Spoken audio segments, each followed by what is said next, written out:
누가복음 23장 43절 말씀을 통해서 이제 십자가 두 번째 말씀을 상고해보는 시간을 갖도록 하겠습니다. 자, 먼저 십자가 일곱 말씀의 구조를 한번 좀 생각을 해보겠습니다. 이 십자가 일곱 말씀은 이제 크게 두 가지 관점에서 우리가 좀 생각을 해볼 수가 있습니다. 첫 번째는 이제 예수님의 입장 속에서 생각해 볼 수 있는데, 일곱 말씀을 보면은 첫 번째 말씀과 마지막 일곱 번째 말씀은 예수님께서 하나님을 아버지라고 부르는 것을 우리가 볼 수 있습니다. 십자가의 그 구속의 시작과 마침은 바로 아들의 입장에서 시작하시고 그 다음에 아들의 입장에서 마치셨다는 것을 우리가 알 수 있는 것이죠. 그리고 이 십자가 일곱 말씀의 가장 정중앙인 네 번째 말씀은 예수님께서 하나님을 찾으셨습니다. 엘리 엘리 라마 사박다니, 나의 하나님 어찌하여 나를 버리셨나이까. 이 십자가 구속의 가장 중심에서는 예수님께서 죄인의 입장까지 내려가셔서 하나님께 부르짖고 하나님을 찾으신 것이었습니다. 아담 타락 이후 지금까지 모든 인류의 죄를 걸머지시고 하나님께 자비와 긍휼을 구하셨던 것이죠. 자, 그 다음에 두 번째는 예수님의 시각 속에서 이 일곱 말씀의 구조를 좀 생각해 볼 수가 있는데, 예수님께서 첫 번째 말씀을 하실 때는 이 자신을 십자가에 못 박는 원수들을 향해서 말씀을 하신 것입니다. 그 다음에 두 번째 말씀은 우편강도를 향해서 말씀을 하신 것이고, 이제 세 번째 말씀은 자기 모친인 마리아를 향해서 말씀을 하신 것입니다. 그리고 네 번째부터 일곱 번째 말씀은 자신과 관련해서 말씀을 하셨습니다. 그러니까 예수님의 시선을 보시면 인류 전체를 대상으로 하다가 그 다음에 자신에게 시각을 옮기신 것으로 우리가 생각해 볼 수 있는 것이죠. 모든 구원받는 대상을 향해서 말씀을 하시다가 그 구원을 이루어 가시는 자신에게 그 시각이 옮겨졌다는 것을 우리가 알 수가 있습니다. 자, 그리고 이제 본격적으로 두 번째 말씀에 대해서 생각을 해볼 텐데, 누가복음 23장 43절 말씀 보시면 예수께서 이르시되 내가 진실로 내게 이르노니 오늘 네가 나와 함께 낙원에 있으리라 하시니라, 이렇게 말씀을 하고 있습니다. 자, 이 십자가 두 번째 말씀은 제가 저번 주에도 말씀드렸지만 무지개 언약의 관점에서 보면 녹색을 의미하고 있습니다. 여러분, 녹색은 생명을 상징합니다. 예수님께서 우편강도와 회개했을 때 낙원을 약속하셨죠. 그 낙원을 약속하셨다는 것은 영원한 생명을 허락하셨다는 의미입니다. 그래서 두 번째 말씀은 녹색이 되는 것입니다. 여러분, 하나님께서 우리에게 약속하신 것이 무엇일까요? 이 땅에서 예수 잘 믿고 잘 먹고 잘 사는 그런 것을 약속하신 것이 아니고 우리에게 영원한 생명을 약속을 하신 것입니다. 요한일서 2장 25절 볼 때 그가 우리에게 약속하신 약속이 이것이니 곧 영원한 생명이니라. 여러분, 이렇게 약속을 하시고 이 약속은 어떻게 성취가 되느냐면, 요한복음 3장 36절 보면 아들을 믿는 자는 영생이 있고 아들을 순종치 아니하는 자는 영생을 보지 못하고 도리어 하나님의 진노가 그 위에 머물러 있느니라 말씀을 하고 있습니다. 그러니까 아들을 믿는 자에게 바로 영원한 생명, 영생의 약속, 즉 녹색의 약속이 있게 되는 것이죠. 자, 그리고 십자가 두 번째 말씀은 이 십자가의 본질이 무엇인지를 잘 보여주고 있습니다. 여러분, 본래 예수님이 이제 십자가에 달려 계시고 좌우에 보면은 두 강도가 달려 있는데 두 강도가 다 예수님을 욕하고 있었습니다. 마태복음 27장 44절 볼 때 함께 십자가에 못 박힌 강도들도 이와 같이 욕하더라 말씀을 하고 있어요. 자, 이 말씀 한번 잘 생각해 보시면 여러분, 영적으로 딱 보면요, 여기에는 현재적으로 좌우가 존재하고 있지 않습니다. 그러니까 둘 다 똑같이 지금 예수님을 욕하고 있는 자리예요. 그러니까 예수님의 십자가가 오시기 전에는 본질적으로 좌도 없고 우도 없는 거예요. 오직 십자가를 통해서 십자가 세워짐으로 말미암아 우편이 나왔다는 것을 우리가 분명히 생각해 봐야 될 것입니다. 여기 보시니까 이 강도들이 이와 같이 욕하더라 말씀을 하고 있죠. 여기 욕하다라는 말은 책망하다, 나무라다 또는 욕하다, 비난하다라는 그런 의미가 있습니다. 그러니까 둘 다 이렇게 같이 예수님을 욕하고 비난하고 있었던 것이죠. 자, 그러다가 그 중에 한 강도가 예수님의 십자가 첫 번째 말씀을 듣고 회개를 했습니다. 자, 첫 번째 말씀이 무엇이었습니까? 우리가 저번 주에 배웠죠? 누가복음 23장 34절 볼 때 이에 예수께서 가라사대 아버지여 저희를 사하여 주옵소서 자기의 하는 것을 알지 못함이니이다 하시더라. 자, 여기 보니까 예수께서 가라사대 말씀하고 있는데 제가 저번 주에도 말씀을 드렸지만 가라사대는 헬라어로 엘레겐입니다. 레고라는 단어의 미완료형인데 동작이 한 번으로 끝난 것이 아니고 반복됐다는 것을 말씀을 하고 있는 거죠. 예수님께서 주먹질을 맞으실 때마다 그리고 가래침 맞을 때마다 또 수염을 잡고 흔들 때마다 채찍질을 맞으실 때마다 이제 결국 십자가에 달리실 때 그런 순간순간에 예수님께서 이 말씀을 하신 거예요. 아버지여 저희를 사하여 주옵소서 자기의 하는 것을 알지 못함이니이다. 여러분, 예수님께서 이렇게 말씀을 하실 수 있었던 것은 어느 날 갑자기 된 것이 아니고 예수님께서 평소 가르친 교훈 그대로였습니다. 마태복음 18장 21절부터 22절 볼 때 그때 베드로가 나와 가로되 주여 형제가 내게 죄를 범하면 몇 번이나 용서하여 주오리까 7번까지 하오리까 예수께서 가라사대 내게 이르노니 7번뿐 아니라 70번씩 7번이라도 할지니라 이렇게 가르치셨죠. 자, 이렇게 예수님께서 평소에 가르치신 그대로 십자가에서 스스로 사실은 실천을 하셨던 것입니다. 우편 강도가 바로 그 예수님의 말씀을 듣고 깊이 회개를 하게 된 것입니다. 여러분, 우리가 여기서 한 가지 알 것은 뭐냐면 오직 하나님의 말씀으로만 예수님의 말씀으로만 참된 회개가 일어난다는 것 그것을 꼭 알아야 할 것입니다. 나의 의로 회개하는 것이 아닙니다. 내가 생각했을 때 옳고 그른 그 기준으로는 참된 회개가 일어나지 않아요. 오직 예수님의 말씀을 통해서 회개가 될 때 그 회개가 진정한 회개가 되는 것입니다.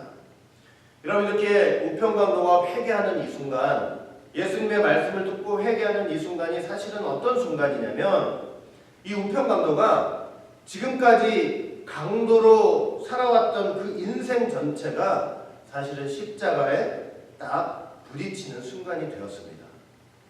십자가에 꽝 부딪혀가지고 그 십자가 앞에서 그렇게 강도로 살아온 인생 전체가 산산이 조각나고 가루가 나는 순간이 되었던 것입니다. 여러분, 우리가 십자가 믿는다고 예수님 믿는다고 하지만 평생에 이렇게 십자가에 부딪히지 못하고 살 수가 있습니다. 그러면서 예수 믿는다, 하나님 믿는다, 십자가 믿는다 할 수가 있어요. 여러분, 예수를 믿는다고 할 때 정말로 예수 믿는 사람들은 어떤 사람들이냐면 십자가에 부딪혀가지고 산산 조각이 난 사람들입니다. 여러분, 다니엘 선지자는요 뜨인 돌의 환상을 봤습니다. 다니엘 2장 34절 35절 보시면 또 왕이 보신즉 사람의 손으로 하지 아니하고 뜨인 돌이 신상의 철과 진흙에 발을 쳐서 부서뜨리매 때 철과 진흙과 놋과 은과 금이 다 부서져 여름 타작마당에 벼같이 되어 바람에 불려간 곳이 없었고 말씀을 하고 있습니다. 이 뜨인 돌, 사람이 뜨인 것이 아니죠. 하나님의 뜨인 돌이 신상을 쳐서 완전히 가루가 돼서 겨같이 날아갔다고 말씀을 하고 있습니다. 우리가 이 다니엘의 말씀을 통해서 세상 그 모든 흥망성쇠의 역사의 주관자가 하나님이시다라는 고백을 해야 되겠지만 그뿐만이 아니고 사실은 우리가 예수 믿는다고 하면서 우리 마음에 세워져 있는 이 탐심의 우상들이 예수 그리스도의 말씀, 뜨인돌의 말씀으로서 완전히 쳐가지고 산상조각이 나는 그런 체험이 있어야 된다는 것을 말씀을 하고 있는 거예요. 여러분, 시편 기자도 뭐라고 고백을 했느냐? 시편 51편 17절 볼 때 하나님의 구하시는 제사는 상한 심령이라. 하나님이여 상하고 통회하는 마음을 주께서 멸시치 아니하시리이다 말씀을 하고 있습니다. 여기 상한 심령에서 상한이라는 말은 아주 깨어지고 부서진 상태를 가리키고 있는 것입니다. 여러분, 우리 성도의 제사는요, 이렇게 상한 심령으로 드리는 제사가 되고 예배가 되어야 합니다. 그런데 십자가가 아니면요, 그 십자가의 말씀이 아니면 우리는 상한 심령으로 하나님 앞에 나아갈 수가 없는 것입니다. 우편강도는 십자가에 부딪혀서 산산조각이 났습니다. 여러분, 그런데 그렇게 산산조각이 난 그 순간 하나님께서 바로 그 현장에 토기장이로 오셨어요. 토기장이로 오셔가지고 그 산산조각이 나가지고 가루가 돼버린 우편강도를 다시 빚어주신 역할을 한 것입니다. 그리스도 안에서 새로운 피조물이 되었습니다. 고린도서 5장 17절 볼 때 그런즉 누구든지 그리스도 안에 있으면 새로운 피조물이라. 이전 것은 지나갔으니 보라 새 것이 되었다. 이 말씀대로 이 우편강도는 하나님의 빚어주심에 의해서 옛사람을 보내고 새로운 사람으로 거듭났습니다. 그 좌편의 자리로부터 우편으로 분리되어 나온 것입니다. 그래서 십자가의 본질이란 무엇이냐? 좌편과 우편을 나누는 역사입니다.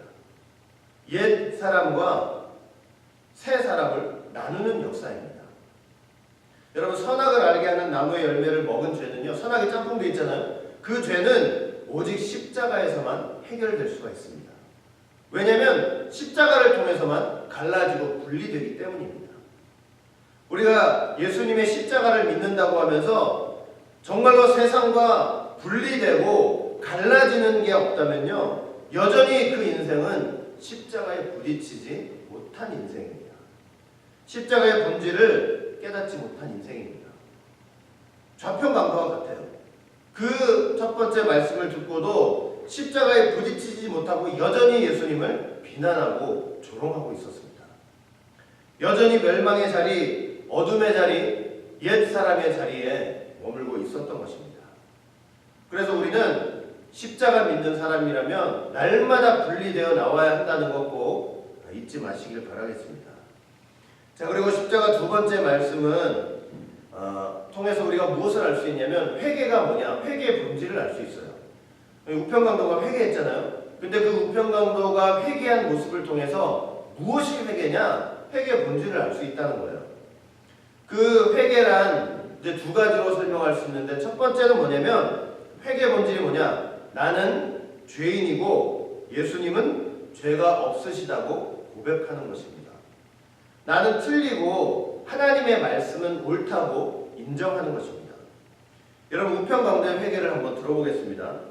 누가복음 23장 40절 41절 보시면 하나는 그 사람을 꾸짖어 가로되 네가 동일한 정죄를 받고서도 하나님을 두려워 아니하느냐. 우리는 우리의 행한 일에 상당한 보응을 받는 것이니 이에 당연하거니와 이 사람의 행한 것에는 옳지 않은 것이 없느니라 고백하고 있습니다. 이걸 현대인 성경으로 보면 다음과 같아요. 누가복음 23장 41절 볼 때 우리는 죄를 지었기 때문에 이런 벌을 받아도 싸지만 이분은 잘못한 것이 아무것도 없다.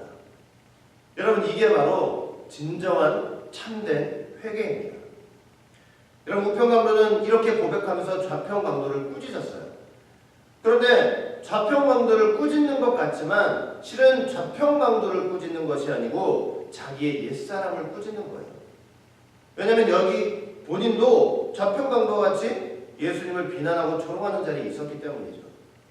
그러나 십자가에 부딪혀서 그 십자가의 본질 속에서 깨달은 다음에 결국은 어떤 고백을 한 거냐면 나는 죄인이고 이분은 죄가 없다는 그런 고백을 한 것입니다.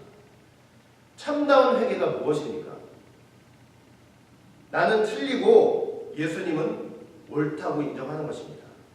나는 틀리고 하나님의 말씀은 옳다고 고백하는 것입니다. 예수 믿는 사람, 십자가의 공로를 의지하는 사람은 어떤 사람들이냐? 하나님의 말씀이 딱 선포되잖아요. 그럼 그 순간 가지고 있었던 육신의 생각, 자기를 주장하고 고집피웠던 거 다 틀리다고 인정하고 말씀이 옳다고 고백하는 거예요. 그런 사람들이에요. 여러분, 지금이 어떤 시대입니까? 지금은요, 너도 나도 다 자기가 옳다고 생각하는 시대예요. 예수님이 틀렸다고 하는 시대고, 그 말씀이 잘못됐다고 생각하는 시대고, 진리가 옳지 않다고 생각하는 시대입니다. 십자가를 모르는 시대예요. 그런 속에서 우리 성도들은 내가 틀렸습니다. 예수님이 옳습니다. 하나님의 말씀이 진리입니다. 그런 참된 십자가 본질을 깨달은 믿음의 고백을 하시기를 바라겠습니다. 자, 그 다음에 어떤 게 회개냐면 두 번째, 예수님을 바라보는 것입니다. 누가복음 23장 42절 볼 때 가로되 예수여 당신의 나라에 임하실 때 나를 생각하소서. 여러분, 이 우편강도 보세요. 나는 틀리고 하나님의 말씀이 옳다고 인정했습니다.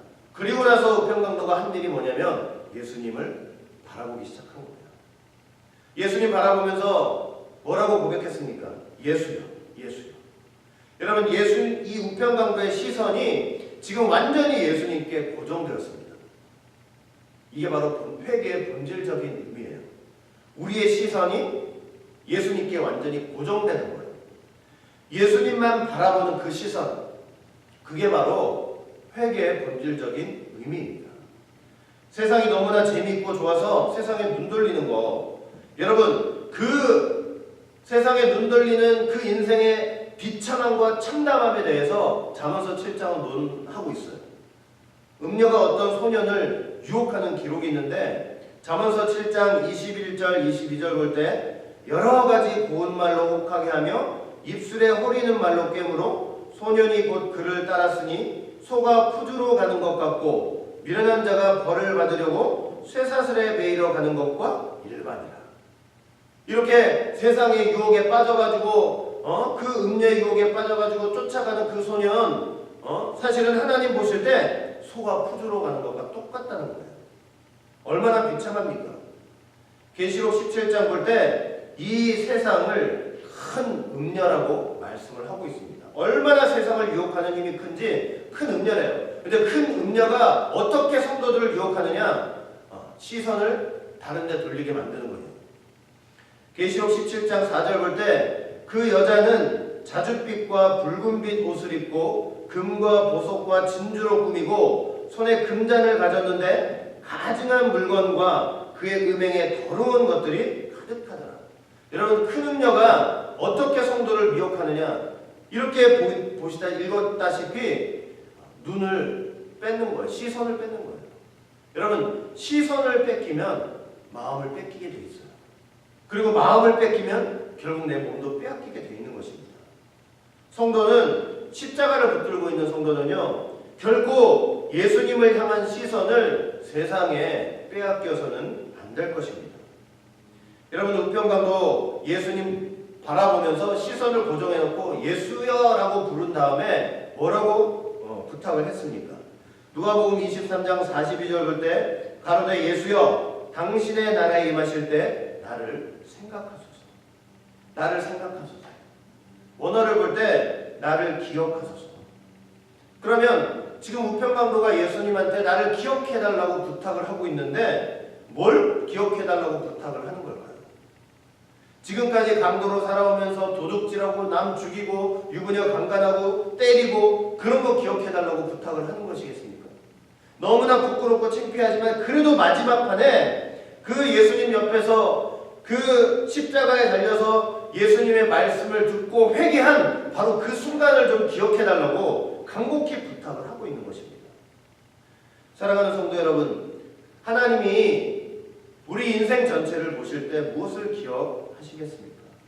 내가 어떤 부모 밑에서 태어나가지고 무슨 학교를 다니고 내가 어떤 좋은 남자, 멋있는 남자, 어떤 또 이쁜 여자하고 결혼을 했는지, 어떤 회사를 들어가서 돈을 얼마나 벌었는지, 어떤 집을 샀는지 하나님이 그런 거 기억하시는 거 아니에요.